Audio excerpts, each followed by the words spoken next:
and welcome to this short video about writing lesson plans. This is Dr. Stockdale, and I am creating this to help you as you approach the revisions for your first lesson plan and as you begin to create your rough drafts for your second lesson plan. So your second lesson plan is coming up soon, and you need to have that. I believe it's March 19th. So, and then you all have varying dates to have your second revision in for your first lesson plan. So, one thing I want to note is that everyone needs to make sure that he or she puts his or her name at the top of your paper. That goes for every assignment, and then just put an underscore and put what it is. So this is EDU 202, lesson plan number 1. Now, the grade we're going to call preschool, the developmental level is Head Start. But you do want to include those words, grade, developmental level of student, colon, preschool, Head Start. Now, your objectives must be measurable and observable. Some of you are still using objectives that have the verbs know, understand, learn. And I think someone else used will develop a knowledge of. Well, those are not measurable and observable objectives. So what I need you to do is go to Bloom's taxonomy and or Webb's depth of knowledge and choose a verb that can be measured and observed. Now, excuse me, there's my dishwasher. I'm not going to redo this video. I'm just going to open the dishwasher and keep on talking. So, looking at your objectives, you want them measurable and observable. Now, moving down to the standards. The South Carolina Early Learning Standards are based on the NAEYC standards.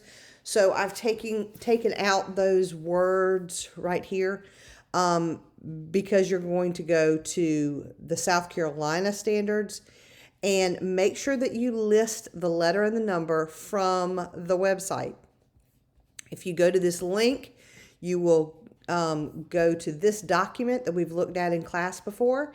If you say that the children are going to work on developing a sense of self, well, that's a subdomain under the emotional and social development area, but you need to put goal ESD-1. Children demonstrate a positive sense of self-identity and self-awareness. So I've put an example. There it is. You write out the word goal, the letters, the number. Here's another one. Goal HPD-2. Children engage in and sustain various forms of physical play indoors and outdoors, right? So that should get you your points for your standards. For your materials, just list all your materials with commas in between. Do not give any explanations of the materials. You don't need to tell me which ones are for students and which ones for teachers, unless that's going to help you teach the lesson. But certainly no procedures here. If you are using a book, then use APA format, which is book title. I guess I should change that. Author and year. So if you're using The Cat in the Hat, notice I've italicized the title and then I've put Seuss 1957. That's how you cite a book in your lesson plans for me. That's APA format. Okay. There's a website if you're using another material, especially later on in your other classes where you might be using an article or something or a poem, right? So when you get to the modifications for diverse learners, you have to have 2. One is going to be for an ESOL student, and I've already said that level is level 1. So we're just going to pretend as if that student does not speak any English. So they are at the very lowest level in the WIDA, WIDA access score. But English to speakers of other languages, and then you've got 2 PowerPoints that you could look at to write one modification for an English learner. An ESE student or an exceptional student, an ES student, state the disability. Is the child hearing impaired? Is there visual impairment? Do they have autism? Do they have cerebral palsy? Is there a developmental delay? So this is a special education student. So you need to write one modification there under modifications for diverse learners. In your procedures, now your procedures are going to take up the majority of your lesson plan. Make sure that your hook grabs your reader, grabs your student, it may not be a reader. What are you doing to grab that student? Some of you are using puppets and songs and realia, and that's awesome. That's exactly what I'm talking about. But saying that, ladies and gentlemen, today we're going to learn about types of weather. Come onto the carpet and join me. That's not a hook. That's not engaging. If you had a raincoat and rubber boots and an umbrella and you put it on while the students watched, well, then you're going to be getting their attention. Then you could ask them, boys and girls, can you figure out what we might be about to talk about? What are we going to be learning about today? Well, that would grab their attention, okay? When you go through the modeling and demonstration portion, you're not going to write in I language, first person. You're going to say that the teacher will do whatever, okay? But it is the section where you're doing. So it's hard to use these pronouns appropriately, but that's the I do part. I, as the teacher, am doing it for the students. The guided practice, you're going to tell me what the teachers and the students are doing. That's the we do part, where you're showing them. The independent application is where your students are doing it independently. They've watched you, they've done something with you, now they're doing it on their own. I do, we do, you do. And you, being the students, do, okay? Now your closure needs to refer back to your objective, the objective. How do you know if the students got it? Put a question mark there. How do you know? So you need to think back to whatever your objective was.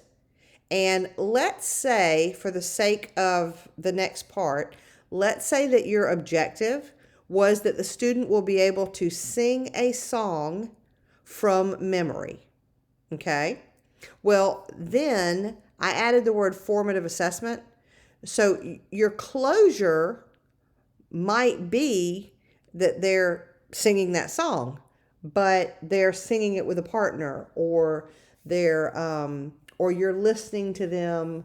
I don't know if you're listening to them one-on-one or whether you're going to talk as a group about what they thought was the most important part of the lesson. There are a lot of ways to do closure, okay?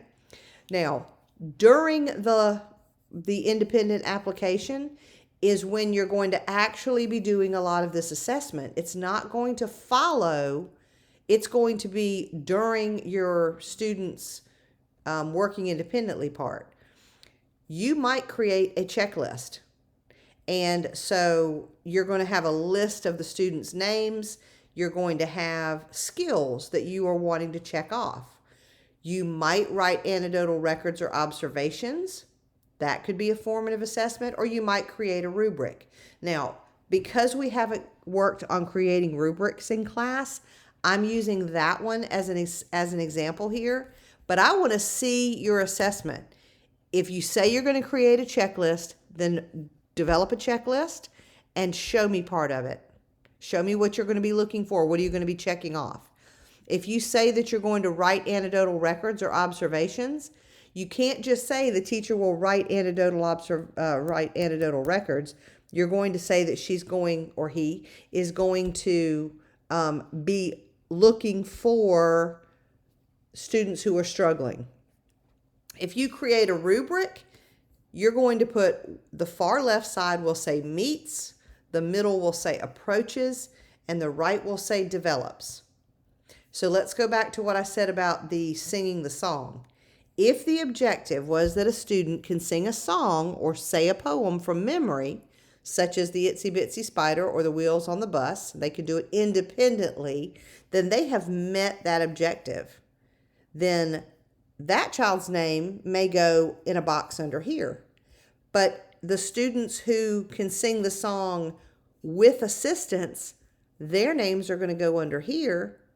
And the ones who cannot do it at all, even with assistance, their names are going to go here. Because each time you do other lessons that have to do with the same objective, you can add to or move students' names under the rubric where they would go, depending on, sometimes I use the same rubric and just add dates. Now, there is a second sheet, but there's nothing on it.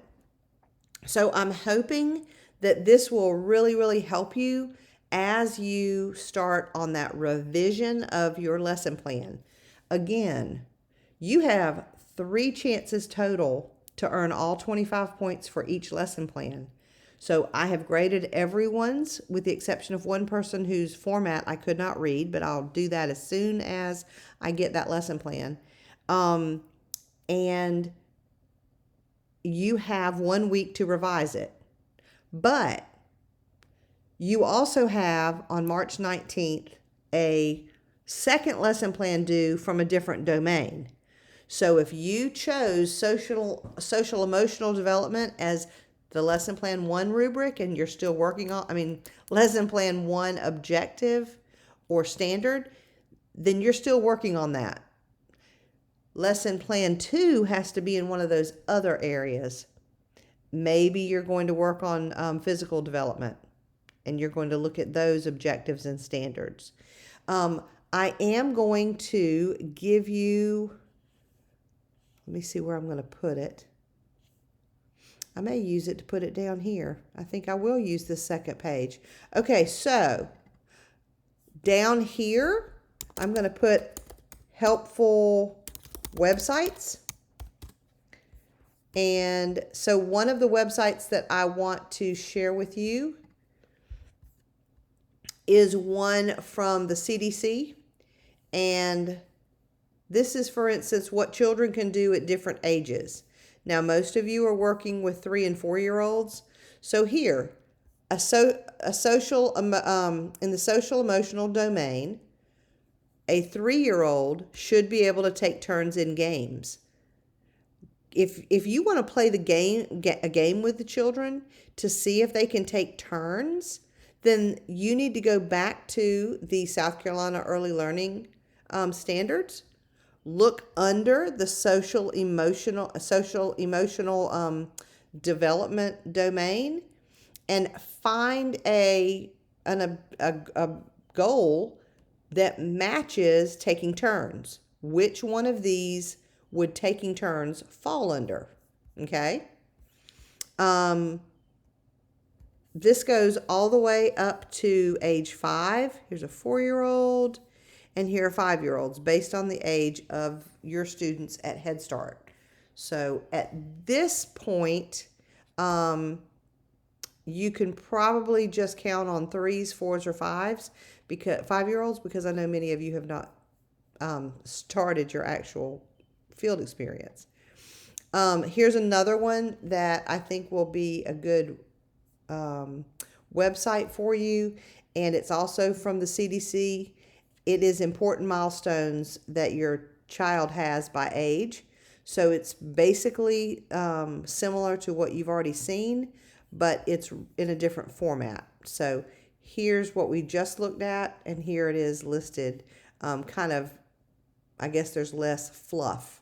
There's less font and less color and that kind of thing. But definitely check out these websites, and I'm going to add them to the bottom of your lesson plan template now so that you can refer to those to help you. And I hope that is some help. I'm going to be sending an email and I'm going to share this with you all. And I want you to get in touch with me if you're having any questions, you have problems or concerns.